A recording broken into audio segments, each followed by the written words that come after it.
Bienvenidos, soy Mirta Beatriz Luque, licenciada en Tecnología Educativa, profesora y emprendedora. En esta guerra que vivimos tenemos muchos héroes, uno de ellos son los docentes. Este espacio se crea con la intención de que tengan un lugar donde contar sus experiencias educativas y personales en esta época de virtualidad. Buenas tardes, ¿cómo están todos? Este es el canal donde vamos a tratar de contar algunas historias de algunos docentes que son nuestros héroes, porque tenemos varios héroes en esta pandemia, así que vamos a tratar de escuchar algunas historias. En este caso tenemos a Ana María Blanco, que es directora de la ENS número 75. Es especialista en investigación educativa, es profesora de matemática y cosmografía y diplomada en neurociencia aplicada a la educación. Así que bueno, vamos a escucharla, a ver cómo están llevando esta pandemia, cómo se están desarrollando las clases en los colegios. Tenemos una serie de inquietudes, a ver si nos puedes responder. Buenas tardes. Hola, ¿qué tal? Buenas tardes, bienvenidos. Gracias por esta oportunidad de contar de una manera distinta lo que estamos haciendo en cada una de las instituciones educativas de nivel secundario. Bueno, muy bien. Vamos a ver cómo te encontró esta pandemia vos en lo personal. Si nos Bueno, puedes contar un poquito. Dale. En lo personal, te aclaro que en nivel secundario nosotros comenzamos las clases recién el día 16 de marzo para los estudiantes de primer año, los estudiantes que nosotros denominamos ingresantes.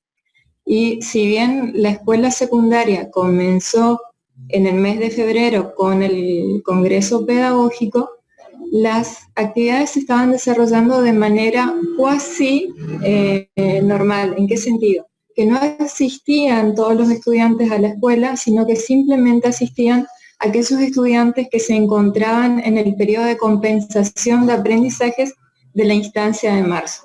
¿Qué significa esto? Que aquellos estudiantes que en el mes de noviembre o en el mes de diciembre no pudieron realizar o sacar sus asignaturas, asistían durante el periodo de marzo.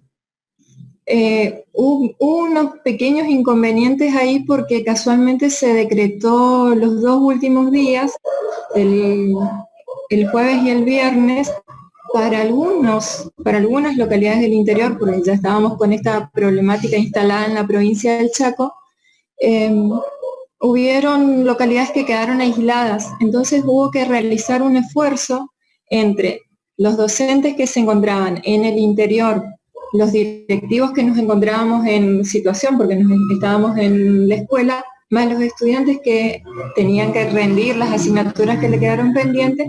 Hubo que realizar un uso de las tecnologías y nos pasaban los exámenes por WhatsApp, nosotros le pasábamos el WhatsApp a los estudiantes para que ellos puedan rendir y para que terminar de cursar las asignaturas que les quedaron pendientes para después, en la siguiente semana, que es justo cuando ya se decretó la cuarentena, poder realizar la instancia de mesas de exámenes. Así que fue un desafío este inicio laboral, porque te digo, nos sorprendió a todos. Fue un mes de marzo en el cual hubieron que tomar muchas decisiones muy rápido y era un panorama constantemente cambiante. Incluso hoy por hoy el Facebook nuestro dice educar para la incertidumbre de la vida. Nunca mejor que hoy esta frase, porque hora a hora teníamos que tomar decisiones, consultábamos a quienes teníamos que consultar, porque obviamente la escuela secundaria no se maneja sola, sino que tenemos un conglomerado de gente que toma decisiones, Ministerio de Educación, y teníamos que ver qué hacíamos con los estudiantes de una manera distinta. Así que eso es lo que nos pasó.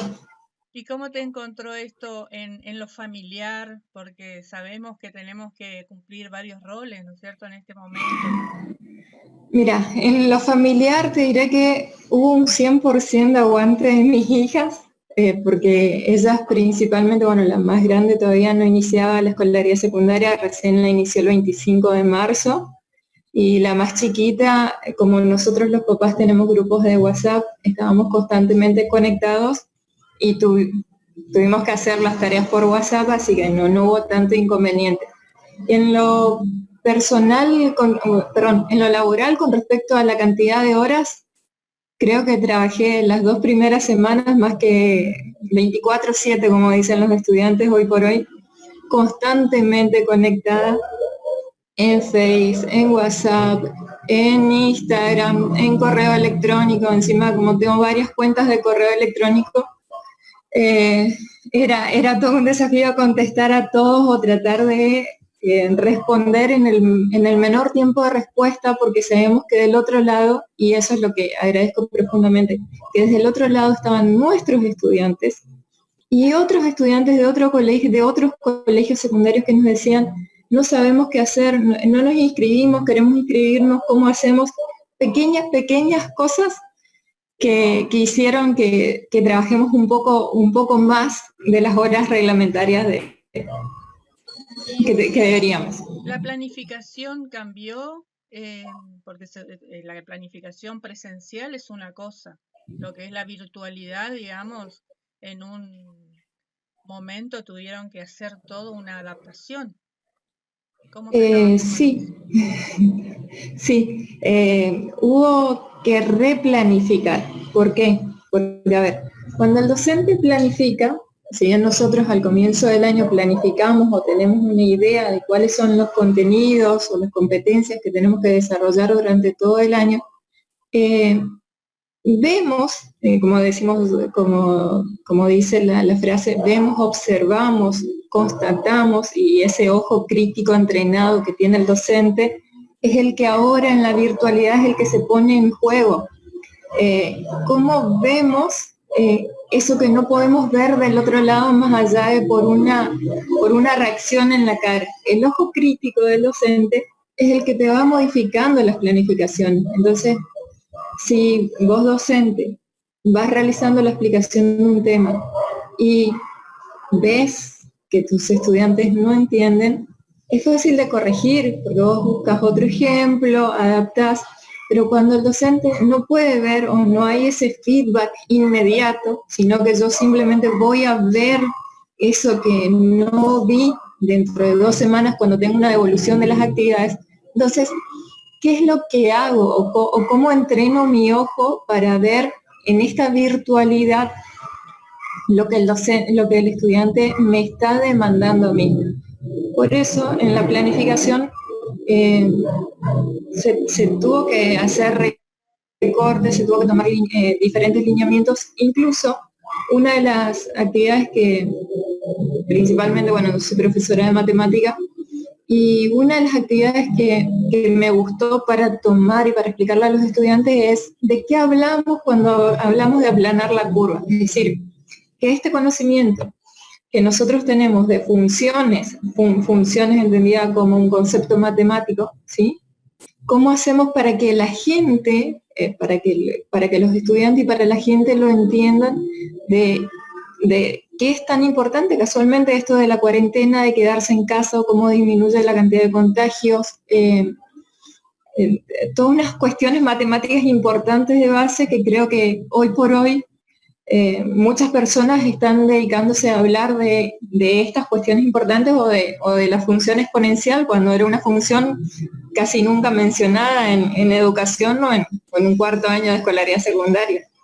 Claro. ¿Y cuáles son las herramientas que agregaron ustedes, las que utilizan ahora? Las herramientas de TIC, digamos. Y lo que pasa es que si hablamos de TIC, en este caso nos seguimos manejando en el caso particular de la escuela número 75. Nosotros tenemos grupos de Face, donde los estudiantes se conectan y pueden descargar las actividades. Además, con los docentes nosotros tenemos grupos de WhatsApp, porque tenemos lo que se llama el Consejo de Democratización de Recursos o el clásico Consejo Escolar. Entonces, por un lado tenemos el WhatsApp con todas las potencialidades que esto significa, desde intercambio de archivos, desde toma de decisiones videollamadas grupales con todo lo que podemos hacer. Y por el otro lado tenemos el Facebook como herramienta de difusión de esas actividades. Por otro lado tenemos el portal L, que es un portal propio de la provincia del Chaco, generado desde el Ministerio de Educación y avalado y trabajado en los contenidos por cada una de las direcciones de nivel. Entonces tenés nivel inicial, nivel primario, nivel secundario, que trabajaron en contenidos propios, adaptados a nuestra realidad. Junto con esas actividades del portal L, nosotros pedimos a los docentes que trabajen paralelamente. ¿Qué significa? Porque sabemos que el portal L no consume datos. Entonces, el Facebook sí consume datos. WhatsApp algunas personas lo tienen de manera gratuita. Entonces, tratamos de unir estas plataformas, unir estos recursos para poder darle una respuesta la más adecuada o la que primero a mano teníamos. Una de las cosas que nos pasó y que fue sumamente fundamental es los docentes nos volvían a mandar fotocopias, textos y textos, no te cuento la cantidad de hojas de textos. Entonces, siempre hablábamos en las reuniones de institucionales. A ver, chicos, si el mundo se termina mañana, ¿el estudiante va a estar preparado solamente leyendo textos y releyendo textos sin producir nada? ¿O tenemos que apropiarnos de estas TIC, ¿sí? De estas tecnologías de la información y de la comunicación, y mudarnos hacia otro esquema, que es el que hablamos siempre, es el del ATAC, ¿sí? De las tecnologías del aprendizaje y del conocimiento? ¿Nos quedamos con las TIC como herramienta o evolucionamos a un paradigma un tanto superior, o incluso te hablaría un poco más de unas tecnologías de empoderamiento, ¿sí? Que las llaman las TEP?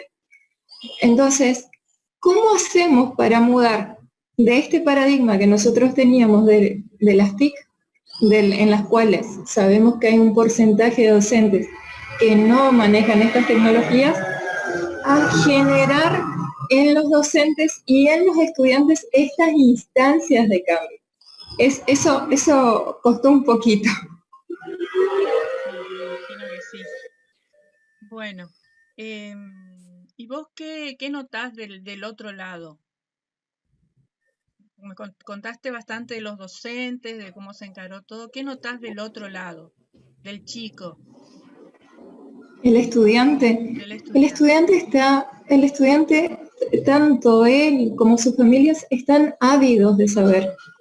Eso es lo que yo noté, e incluso como te decía, quieren saber las cosas y quieren saberlas ya. Yo manejo uno de los correos, y te cuento una experiencia personal. Yo manejo el Facebook y uno de los correos electrónicos. El otro correo electrónico lo maneja el vicedirector. Mis tiempos de respuesta son totalmente distintos de los tiempos de respuesta de la otra persona. Entonces, los chicos me mandaban un mensaje en el Facebook, me decían, ay, mandé y no me contestan. El tiempo de respuesta de cada uno de los seres humanos con respecto a la tecnología es distinto. Y gracias y por suerte tuvimos y tenemos buena respuesta por un lado, constantemente preguntando cosas. Podría después pasarte una de las capturas de pantalla, o si vos que me tenés a mí en el Face podrías ver. Constantemente los estudiantes están preguntando, ¿sí? Preguntando desde cómo se resuelve tal actividad, profe, me ayuda con esto, ¿cómo se llama el nombre de la profe? Queremos hacer las clases de apoyo. Porque esa es otra de las cuestiones. ¿Qué pasa o qué hacemos con estos estudiantes que quedaron con asignaturas pendientes? Entonces, hubo una gran demanda de decir, profe, no llegamos a rendir, ¿qué hacemos? ¿Cómo nos preparamos? ¿Quién nos ayuda? Entonces, que del otro lado haya un feedback es fundamental, te lo hablo desde el rol docente, desde el rol de directivo, pero también tengo esa retroalimentación de los estudiantes. La presidenta del centro de estudiantes constantemente me está mandando WhatsApp para saber si van bien, qué tienen que hacer, cuánto les falta, en qué pueden colaborar. Ellos tienen su Instagram, entonces estamos ahí trabajando, y yo te diría que codo a codo, y el docente dejó de ser solo el garante del saber, sino que el docente en esta instancia es, nunca mejor que hoy dicho, es un mediador entre el conocimiento y los estudiantes, ¿sí? Y me atrevo a decirte algo más, y entre las familias de los estudiantes, porque escuchaba que decía, varias mamás y papás nos sentamos a estudiar de vuelta qué es una célula. Así que es increíble lo que estamos haciendo. La onda expansiva de esto, hay que ver cómo se detiene. ¿Y se te presentó algún caso de que un chico no pueda acceder a la tecnología, no tenga un celular, Sí, no tenga sí. algún medio para comunicarse? ¿Cómo solucionaron Sí, eso? incluso hay chicos que no tienen celular o que tienen un celular por familia. Entonces hay papás que me escriben a las 12 de la noche al Facebook, obviamente el mensaje privado, para decirme, profe, mire, no encuentro tal actividad, ¿me podría pasar o me podría pasar el link? ¿Por qué? Porque sabemos que no todas las personas tienen un celular de última generación, o no todos tienen el crédito suficiente para acceder constantemente o estar conectados, porque es un precio elevado en algunos casos. Entonces lo que se hizo se trabajó con los estudiantes del centro de estudiantes y con los profesores. Si ellos querían armar grupos de WhatsApp con los estudiantes, podían hacerlo.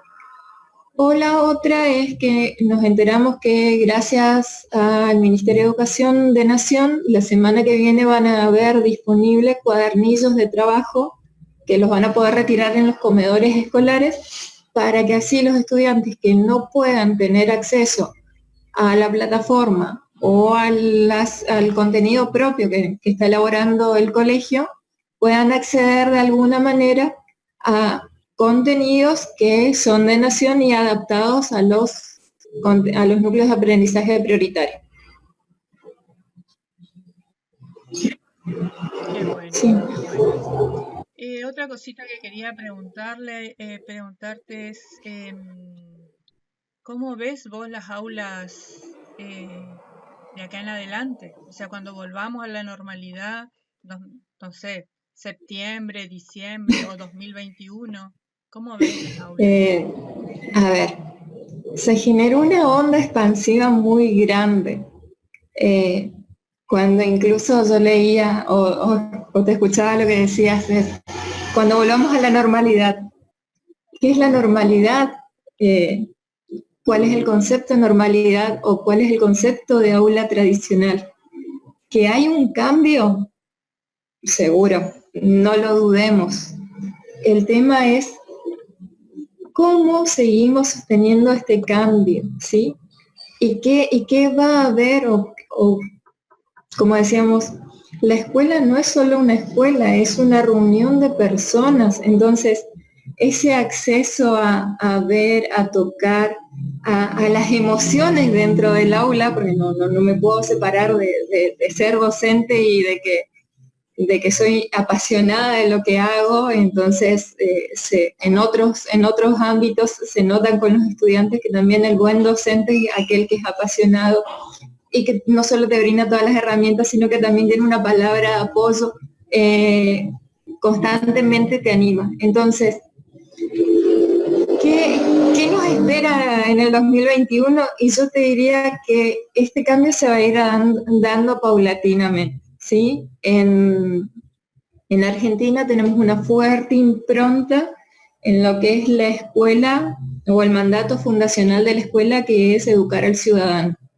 Entonces, desde esa concepción de primaria y de la obligatoriedad de la primaria hasta lo que es hoy la obligatoriedad de la secundaria, el estudiante tiene que estar en la escuela, el estudiante tiene que estar en este lugar o en este espacio físico llamado escuela.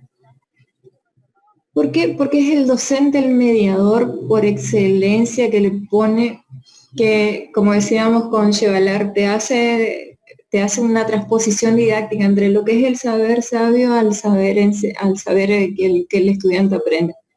Entonces, si no es el docente, ¿puede un programa o puede un software, alguien, ¿ya? O inteligencia artificial ayudarnos en esto? Entonces, las escuelas el 2021 vamos a seguir estando. Es más, metas 2030 vamos a llegar, ¿sí? Donde planteamos esto de permitir que el estudiante cree, se apropie, se construya y construya los conceptos no solo de manera estanca, ¿sí? No solo que sea él y el docente de matemáticas, sino que sea él el docente de matemática, de lengua, de historia, donde esta planificación multi-pluri interdisciplinar, ¿sí? Nos ayuda en realidad a formar un ciudadano íntegro, como es lo que debería ser. Y por último te pregunto, ¿qué consejo le daría a los docentes que todavía están ahí intentando hacer o que por ahí no se animan a trabajar con la tecnología o utilizar las distintas herramientas? A ver qué le podés aconsejar. Esto es un cambio, ¿sí? La educación, ya lo decía Piaget, es asimilación y acomodación.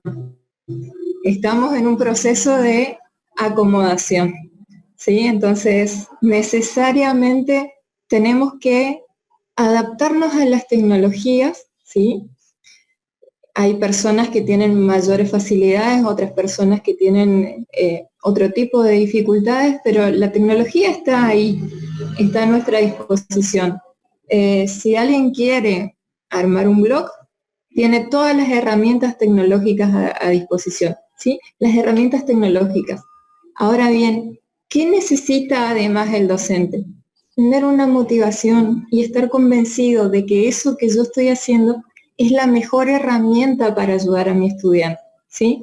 Entonces, hoy por hoy, buscar una serie de herramientas, porque tenés desde los tutoriales de TED, tenés los MOOCs, todo el banco de recursos hoy por hoy está abierto al público y de manera gratuita, algo que era impensado hasta hace un par de meses, que plataformas de Zoom liberadas, plataformas de Google Classroom, es decir, hay un montón de recursos que hoy por hoy el docente puede explorar. Entonces, que explore y que busque que esa herramienta sea la mejor herramienta o la herramienta con la que él se sienta seguro y esté convencido para brindar una clase. Te agradezco por tu tiempo y por tus conceptos. La verdad que me parece que tenemos que brindarle un aplauso a los docentes, desde acá, desde la pantalla nuestra, porque la verdad que son muy se están poniendo el desafío de sostener las trayectorias institucionales de cada uno de nuestros estudiantes, así que yo tengo 160 héroes, 160 profesores, tengo 860 alumnos, el doble o el triple de padres y de familias, así que 5.000 personas que están sosteniendo la educación de una manera distinta. Pero la educación sigue y la educación está ahí, y es la escuela la que se acerca y rompe el molde para adaptarse a esta situación y seguir para adelante. Así que gracias, Mirta, por invitarme, gracias en nombre de la escuela por esta oportunidad y por decirle que no solo somos nosotros, hay muchas escuelas en el interior del Chaco que están haciendo aportes maravillosos para sostener a los estudiantes y sus familias en esto que consideramos un derecho universal, que es la educación. Así que gracias. Muchas gracias para vos y nos vamos con un aplauso para los docentes. Felicitaciones.